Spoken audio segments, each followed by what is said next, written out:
We have got Ariel. Hi. Hi. What you got for us? I was just wondering if you can just tell me one fact about evolution that's true, assuming that's what you believe in.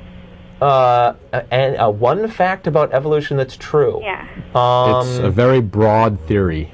Yeah, I mean, what do you mean by that? Do you want an example of evolution that has been observed? No, I mean just basically like the creation of the Earth.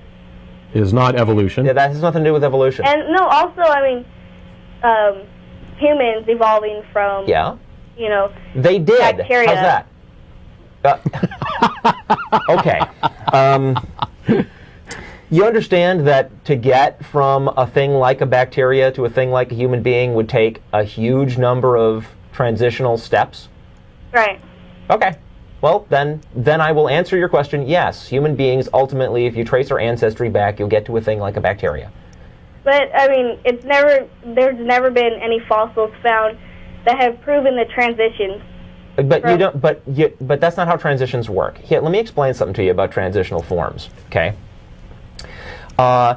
People who criticize evolution talk about transitional forms as if what you gotta find is like a creature with that's going from. I try to find a good example. Snake to a bird. Yeah, snake. Something that's going from a snake to a bird that's half snake and half bird. Well, it doesn't work like that.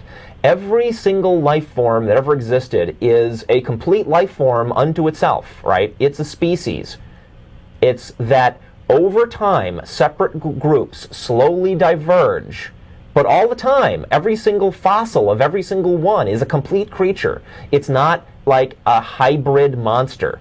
You never find that because that's not what evolution says you should find. Okay. I mean, I've also heard that some creatures just took very large steps in evolution to become other creatures, and that's why there were no transitions found. There's a concept that I'm not a paleontologist. I'm not an evolutionary biologist, so I can only tell you what I've heard. My understanding is that there's this concept called punctuated equilibrium that says that that what looks like gaps in the fossil record might be explained by short periods of relatively rapid evolution. But when we say short periods of relatively rapid evolution, we mean like 5 million years instead of 50 million years, right? Yeah. That kind of short period.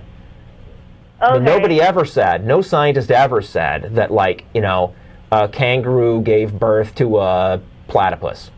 Right. Right? It doesn't work like that. Nobody ever said that.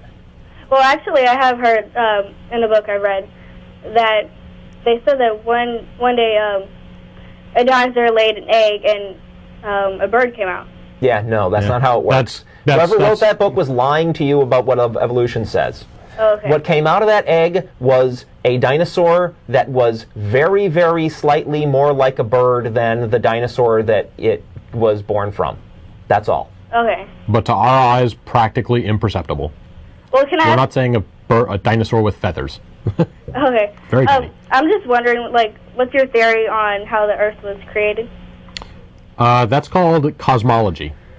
That's basically how, you know, dirt and stuff like that in space forms and collapses into planets. Yeah, gravity. See, the universe is full of dust. Are you aware of that? Yeah. Okay, there's like matter all over the place. If you look at Hubble telescope pictures, you can see these huge clouds of dust. Well, there's gravity, right? And gravity, even a piece of dust generates gravity. It pulls things toward it. Yeah. And when enough stuff pulls toward itself, it starts to clump, and then it gets, you know, to be a bigger and bigger clump of stuff.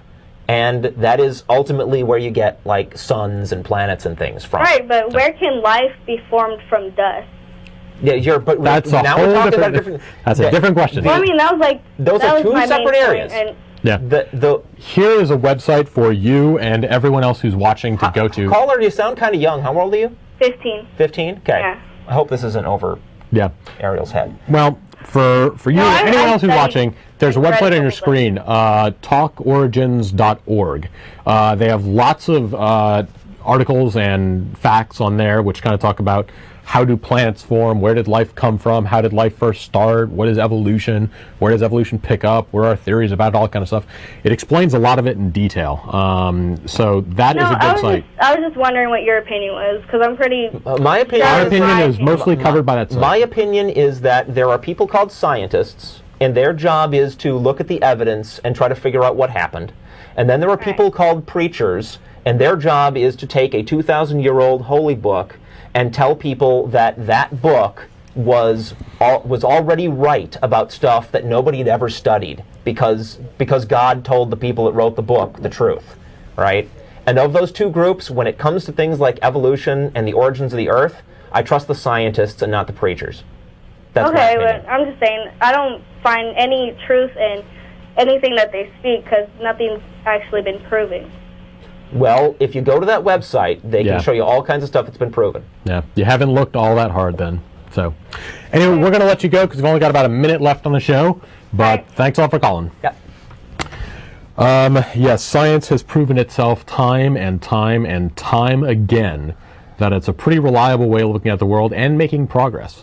The church doesn't make all that much progress in the world. It's science that gave us the polio vaccine. The kind of progress that religion makes? It's that caller who was willing to look at abortion from the standpoint of the biological evidence rather than religious dictates, right? The way that religion evolves is people slowly over time start to draw away from it and look at the actual facts. Yeah. And that's good. That's a good thing. So, if you did not get a chance to get on the air this week, we're very sorry about that. We'll be on next week. But you can write to us in the meantime, tv@atheist-community.org. Thanks, everybody, for watching. And remember, it's election season. Yes, you can go vote for your candidate of choice. You can go vote. There's early voting. And we will see everyone next week. Bye-bye.